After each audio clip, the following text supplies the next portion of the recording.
Hey guys, welcome back to another video. It's your man Jay Will, and I've got my full review for the Moto G 3rd Gen.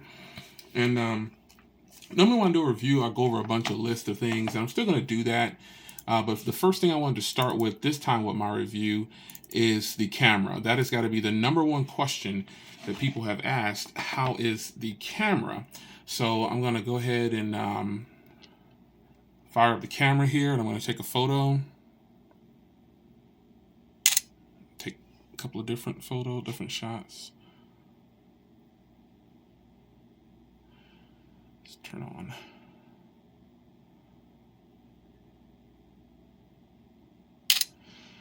So the camera seems to be a concern for a lot of people. It's not really so much a concern for me. I like the camera. I think people really should lower their standards when it comes to a cell phone camera.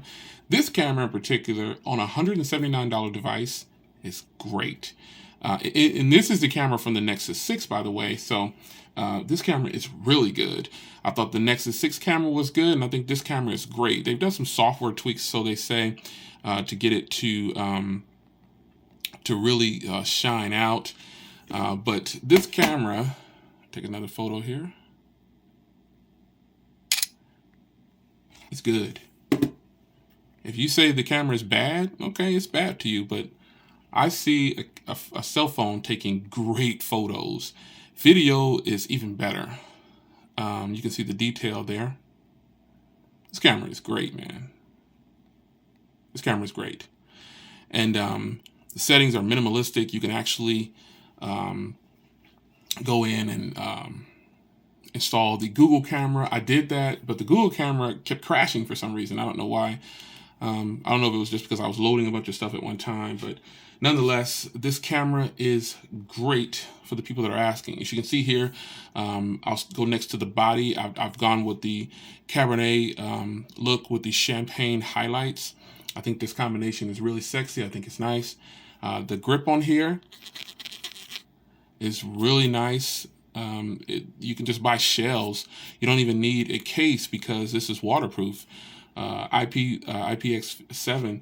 So, 1 meter, 30 minutes. That says it all. The dual front firing speakers are great. I'll demonstrate that now for you.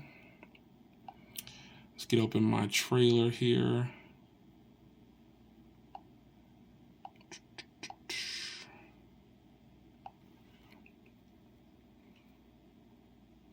This is a really good phone, guys. I kid you not.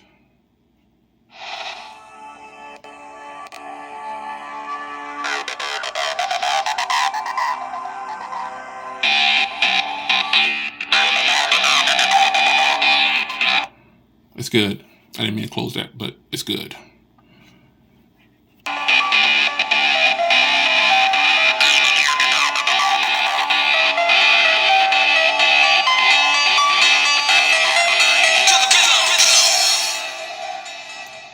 That is a really good set of speakers. Screen on this device is 5 inches, 1280 by 720. Very nice. You should get really good battery, and I'll jump to that later. But the screen on here is great. This phone feels really good in the hand. Obviously, it's a lot smaller than some of these big phones I have, these 5.7-inch devices, and just larger phones. But this phone is a good in-the-pocket phone. You really won't even know it's there. And the fact that it has all this grip on the back here, it's just a huge plus. I mean, I don't know why a person would want to put a case on here. I guess to prevent scratches, I guess. But you can customize it with different shells. So if you're going to if you're just going to customize this with shells, I'll say as far as the body goes, don't do like gold. Well, it's up to you, but do a silver and a white front, or all black and a black here. And then you can just switch it out any color shell you want. But I just plan on getting a blue shell. That's it. The other one, a white one. That's it. But nonetheless, the body on this thing is great. The screen is 5 inches.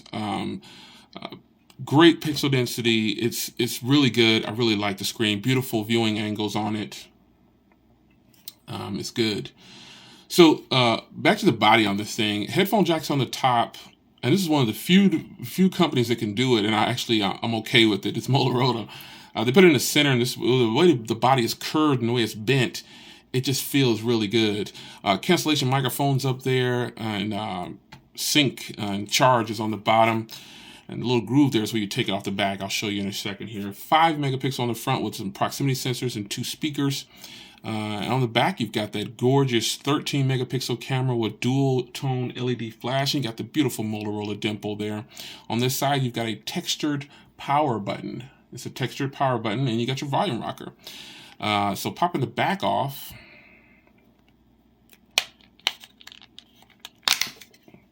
you can see the innards. You've got a SIM card slot, and you've got an SD card slot. Now with Android M, supposedly, and the battery in here is enclosed, as you can see, but with Android M, supposedly you'll be able to move everything to the SD card. And see, this is where I tell people to save money. Yeah, 2 gigs of RAM is nice, 16 gigs on board is nice, but do you have to do that? If you can save 40, 50 bucks, I say get the 8 gig and save yourself. And you do get 1 gig of RAM, but this thing flies. It's no problem with it. So it's really good. Call quality on here is actually pretty good. It gets LTE over T-Mobile.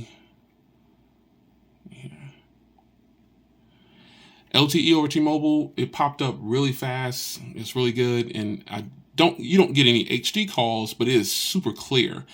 And this is a stock Android experience, so you're not going to get all the extra features. The only feature that you're getting extra on here is you get Moto Assist, which is great because you got the glance feature, and it's always listening. And then you've got the FM radio, and that's pretty much, and you got migrate. Other than that, this is a stock experience, so don't expect, if you're looking for a feature-rich phone, this phone is feature-rich in stock Android, and that's where it's at, which is a good thing. I'm saying it's a good thing. It's not a bad thing. So one of the highlights of this phone definitely is the body, the cameras. People keep asking about the cameras. Don't take my word for it. Buy it. Everybody's going to have their own opinion about what they think is good and what's not. But a lot of big tech companies, no need to say their names, they're saying the camera is garbage and that the other versions are better. That's on them. But I'm an end user, which means I'm just like you. It's just that I do tech and I invest in it. So you get to watch honest reviews, not loaner devices and stuff like that. And you get to watch somebody who purchased devices like you did by walking to a store and giving their honest opinion on it. But battery life on this thing should be one of the best highlights as well. Battery life on here, I swear, you'll be able to get at least 5 hours. I'll go ahead and say that. Some people are noted to get 6 hours of screen on time, but I can guarantee you'll get at least 5. The battery is 2470 in here, and it's embedded. And I don't care about a removable battery for certain phones. It's acceptable with Motorola and LG and certain devices, but this battery in here is 2470, and it is great. So if you can't get 5 hours of screen on time with this device, you must really be pushing it way too. You've got a lot of stuff going. So nonetheless, it's my full review for the Moto G 3rd Gen. As you can see, I went with the Cabernet Champagne and White. So that is it, folks. Post your questions and comments and rate and subscribe, and I'll see you guys in the next video. Take care.